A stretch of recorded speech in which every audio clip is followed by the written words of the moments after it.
បងប្អូនមួយបងប្អូនយកត្រី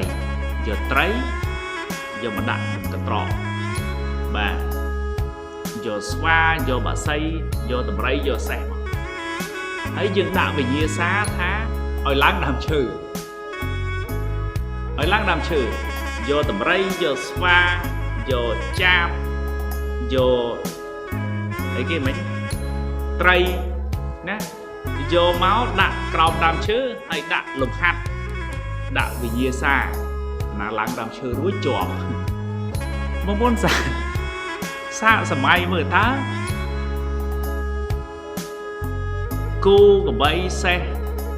ឬក៏ដំរីឬក៏ត្រីឡើងដើមឈើលឿនដោយចាបដោយស្វាអត់ទេមែនទេហើយនៅក្នុងគណៈពេលហ្នឹងយើងទៅវិនិច្ឆ័យថាស្វាហើយនឹងចាបហ្នឹងវាលយជាងដំរីវាលយជាងគោវាលយជាងសេះយើងនិយាយចឹងបានវាលយជាងត្រីយើងនិយាយចឹងបានយកស្វាទៅហែលទឹកក្នុងស្រះក្នុងបឹងប៉ណាំងជាមួយត្រីមិនឆ្នះត្រីហើយបើយើងទៅស្វាល្អជាងគោជាងក្របីជាងសេះយកស្វាទៅអូសអង្គល់ទៅកន្លែងនេះចង់និយាយថា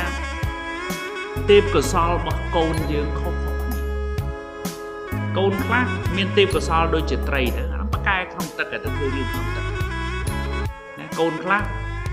ប៉កែអាការងារអញ្ចឹងទៅធ្វើរឿងកសិកម្មទៅត្រូវការដាំដុះបន្លែចិញ្ចឹមត្រីចិញ្ចឹមសត្វចិញ្ចឹមអីហ្នឹងខ្ញុំប្រៀបធៀបចឹងកូនខ្លះប៉កែរឿងអដេញឡើងដើមឈើដោយស្វាគាត់អាចប៉កែរឿងការងារផ្សេងទេពកោសលរបស់គាត់ផ្សេងអញ្ចឹងអារឿងឡើងតាមហ្នឹងយើងទៅមើលអញ្ចឹង